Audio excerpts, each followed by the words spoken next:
काय करतात, मुक्त होतात. हे कारणाने सदाशिववादी जे आहे ते काय करतात, परत आपल्याला गमन मारतात. तर ते नित्य एकदा मुक्त झाले तर परत कधी खाली निघण्याचे सांगितलं पदार्थ. उसके बाद वह जो मुक्त हुए थे उन सबको करोड़ों अंजन का संयोग करके संसार में पुनः डाल देते हैं. ऐसे नैय्यरों की श्रद्धा है. मग तो आत्मा कर्माने मुक्त झालेला असतो आणि परत एवढ्या काळा गेल्यानंतर परत त्याला काय होतं, कर्माचा बंध होतो आणि कर्माचा बंध होऊन तो मुक्त झालेला ते परत संसारामध्ये येतो. ते ज्यांनी मुक्त अवस्थेला अनित्य मानलं, नित्य मानलं नाही, हे त्यांचं या ठिकाणी मतांताच्या अपेक्षेने खंडन केलं. समजा आपल्या घरामध्ये अनेक लोक आहेत आणि काही लोक सगळे गावाला निघून गेले. सांगितले 15 दिवस आम्ही येणार नाही, तुम्हाला 15 दिवस एकटाच राहायला लागेल. किती आनंद होईल आपल्याला. तुम्हाला एकट्यालाच राहायचं का, खायचा प्यायचा तुम्हाला एकट्यालाच राहायचं, किती आनंद होईल. आणि सगळे लोक असेल तर आनंद होतो का एकटं राहिलं तर. एकटा राहिला, महिनाभर एकटा राहा, बरोबर.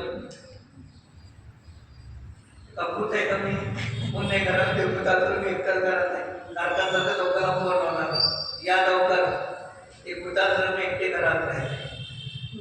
माझ्या म्हणतात आज तुम्हाला एकटे एका ठिकाणी राहायची सवय लागली तर सिद्ध आल्या ते अनंत कालावर एकटे राहू शकता. इतर सगळ्या लोकांना राहायचं म्हणतात संसारामध्ये परिभ्रमण करत राहा, पण नित्य. मग आपल्यामध्ये हे नित्य विशेषण, आपल्या आत्म्याचा स्वभाव पण आता नित्य आहे. पण याची संसार अवस्थेमध्ये कर्माच्या संयोगामध्ये 4 गतीच्या 84 लाख होते अनित्य पर्याय प्रगट आहे. योनी किती आहे, 84. मुख्य योनी वाचा म्हणजे किती सांगितल्या, 3 योनी सांगितल्या. पण कोणते, सचित्त अचित आणि मिश्र, मूळ 3 योनी. 3 ला गुणा केलं 3 नाही 9. माझे भेद करत करत 84 लाख एवढे.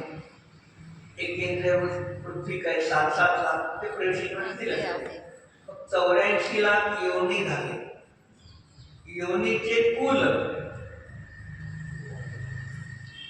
199 करोड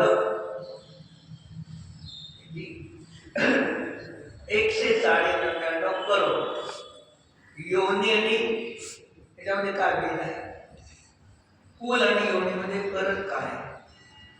योनी कशाला म्हटलं, योनी चालू करामध्ये आपलं काय करतात, स्त्रीची योनी पुरुषाचं, ते योनीचा अर्थ तो केला. पण जिरानामामध्ये योनीचा अर्थ तो नाही, जीवाच्या उत्पत्तीच्या स्थानाला योनी म्हटलेला आहे.